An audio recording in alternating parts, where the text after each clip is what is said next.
இங்க நம்ம ஹீரோ வயித்துல இருக்கிற பெண் குழந்தை எப்படியாச்சும் நல்லபடியா பெத்தெடுக்கணும் அப்படின்றதுக்காக பொண்டாட்டியும் பொண்ணையும் ஹரியானால இருக்கிற கிராமத்துக்கு அனுப்பி வச்சுட்டு இவர் பின்னாடியே வந்த அப்பா கிட்ட பொண்டாட்டி என்னைய ஏமாத்திட்டப்பா அப்படின்னு சொல்லிட்டு அவர்கிட்டயே நடிக்கிறாரு. இங்க வீட்டுக்கு வந்து கல்யாண ஆல்பத்துல இருக்கிற பொண்ணோட போட்டோ வச்சு தடை சொல்லலான்னு பார்த்தா இவங்க கிராமத்து வழக்கு பிரகாரம் பொண்ணோட முகம் மூடிதான் இருக்கு. ஒரு போட்டோல கூட பொண்ணோட ஃபேஸ் தெரியவே இல்ல. இப்ப கட்டில் கடையில நம்ம ஹீரோ பிளான் பண்ணி வச்ச மேப்பை பாக்குறாங்க. பார்த்த உடனே ஓ இந்த மேப் வச்சுதான் பிளான் பண்ணி போறா போல அப்படின்னு சொல்லி அந்த மேப் மூலியமாவே ட்ராக் பண்ணி போறாங்க. இப்ப ஹரியானா போற வழியில நம்ம ஹீரோட ஃப்ரெண்டோட தாபா இருக்கும். அங்க போயிட்டு இவங்க போன் சார்ஜ் போட்டு ரெஸ்ட் எடுத்துட்டு இருப்பாங்க. அந்த டைம் பார்த்து இவங்களும் அங்க வந்துடுறாங்க. அதனால இவங்க தாபா பின்னாடி போய் தப்பிச்சு ஓடிடலான்னு பாக்குறாங்க. ஹீரோவும் அதை பாக்குறாரு. இவங்க அப்பாவோட ஆளுங்களும் பொண்ணை துரத்த ஆரம்பிக்கிறாங்க. அப்பன்னு பார்த்து கருப்பு பூனை உடனே குறுக்க போகுது. மூட நம்பிக்கையில மூழ்கி போன இவங்க 10 ஸ்டெப் பின்னாடி போயிட்டு பொண்ணை துரத்தலாம் அப்படின்னு ட்ரை பண்றாங்க.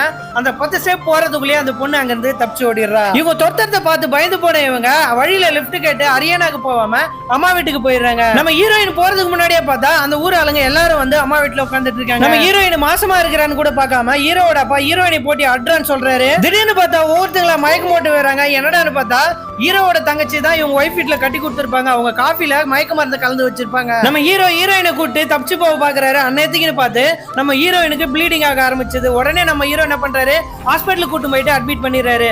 இதை கண்டுபிடிச்சு அவங்க நேரம் ஹாஸ்பிட்டலுக்கே வந்துடுறாங்க. இங்க வந்து பொண்டாட்டி எப்படின்னா காப்பாத்தணும் அப்படின்றதுக்காக அங்கேயும் ஒரு நாடகம் ஆடுறாரு. பொண்ணோட அப்பா வந்து இவ்வளவு அடிச்சு துரத்துற மாதிரி அங்க இருந்து கீழே வர்றாரு. இதை பார்த்து கோவப்பட்ட ஹீரோட அப்பா உங்க பொண்ணு எங்களுக்கு தேவையில்ல, என் பையனுக்கு அடுத்த முகத்துல இன்னொரு பொண்ணை பார்த்து கல்யாணம் பண்ணி வைக்கிறேன் அப்படின்னு சொல்லிட்டு அங்க இருந்து கோவமா போயிடுறாரு. உடனடியா மாப்பிள்ளைக்கு பொண்ணும் பாத்துறாங்க. அந்த பொண்ணு பார்த்த உடனே ஓகேன்னு சொல்லிது மறுநாளே கல்யாணத்தை வச்சுக்கலாம் அப்படின்னு சொல்லிட்டு முடிவு பண்ணிடுறாங்க.